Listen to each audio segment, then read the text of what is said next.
Hello, everybody, and today I want to continue on some short reviews of the 7 Kino-Lorber movies that I purchased in the March Madness sale, which is still going on. I believe it goes on to about April 5th. I'm going through these pretty quickly, so I think I might be able to order some more before this sale is over with. Today I want to talk about a 1963 movie called Ladybug. Kino-Lorber makes it under error. They date the film as 1964. IMDb, it's 1963. It definitely was released in 1963.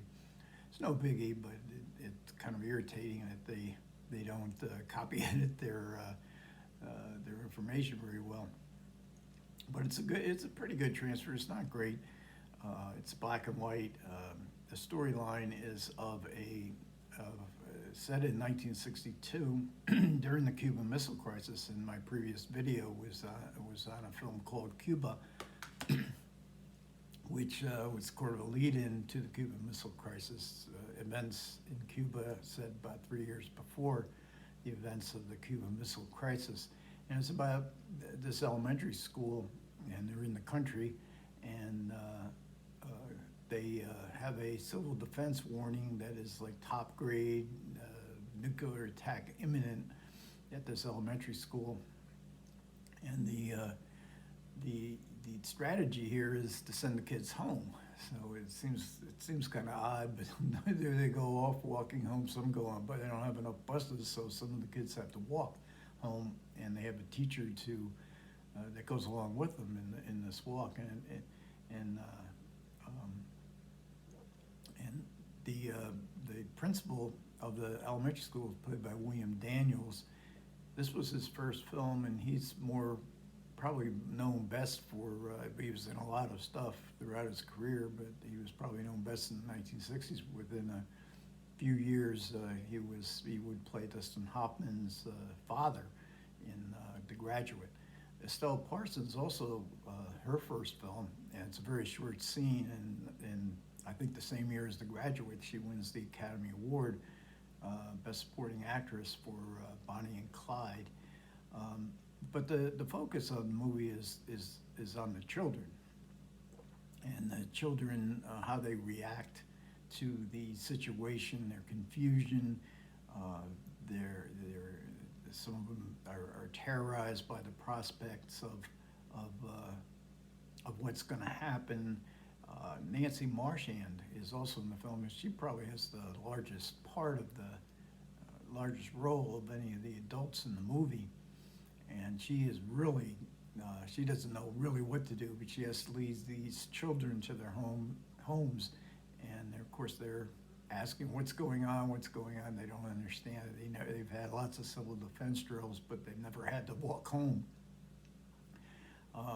And this was a time of great anxiety over the possibility of nuclear war, and specifically the Cuban Missile Crisis, where we appear to have come very close to nuclear war. We went to the brink. I was, and this is sort of a memoir alert, I was probably the same age as the oldest kids in this elementary school. I think I was 13 at the Cuban Missile Crisis, so I would have been in 8th grade, whereas this is 6th grade. But throughout my elementary school years, we did have civil defense drills quite often. And when I was real young, we used to go underneath the desk. I don't know if any of you have seen these crazy videos, like we were going to be saved by going under the desk. And then later on, we would go down into the basement of our school. We were never sent home. And civil defense drills were common. I lived in the town I lived in.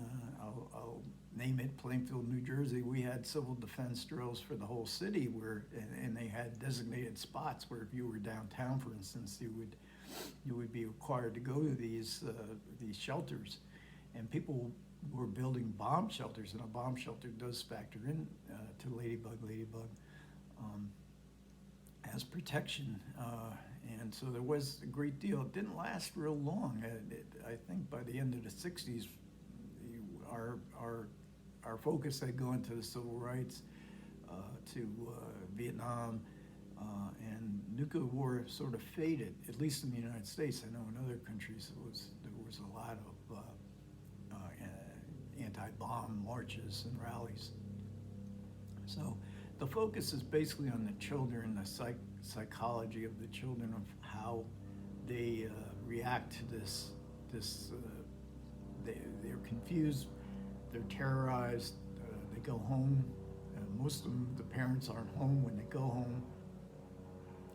And these actors are really, really good, the actors that played the kids. And there's an excellent commentary by Richard Harlan Smith, and he really goes into detail on the acting history of everybody in the film. But the kids was kind of rewarding to learn where these kids came from, because they were all, it was filmed in Pennsylvania outside Philadelphia, and it was,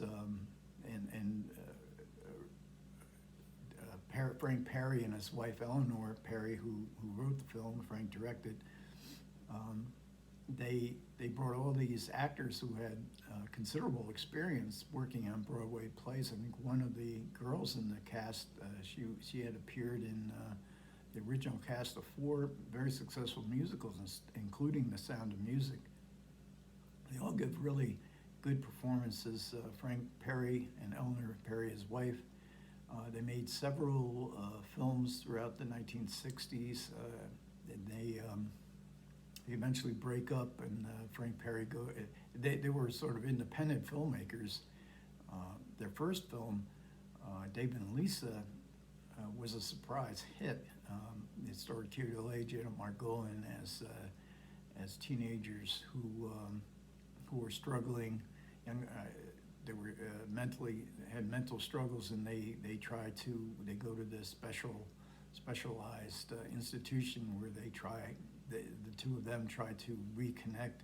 They made The Swimmer, where Burt Lancaster plays a very psychically damaged executive. And another movie that they made last summer has never been released, with Richard Thomas and Bruce Davison, Barbara Hershey. That one I've always wanted to see. Boy, that really packs a punch, and the Perrys confronted subject matter that a lot of people didn't want to deal with, and certainly even in Ladybug, we didn't really deal with the fact of what is the effect of all this nuclear bombing anxiety. What's the effect on the kids? Now, again, memoir alert. When I look back, I can't remember being all that traumatized by the Cuban Missile Crisis. I was certainly aware of it. It was on the news and newspapers. Life was so good, especially for middle-class white people in America in the 50s and 60s, early 60s at least. Life was good.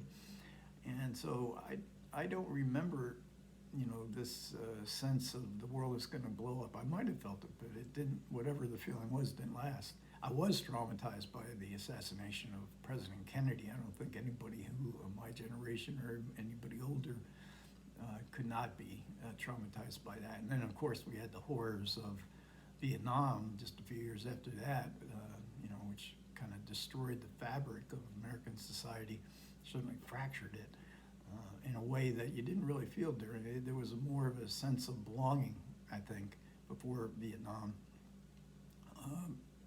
and of a stable society.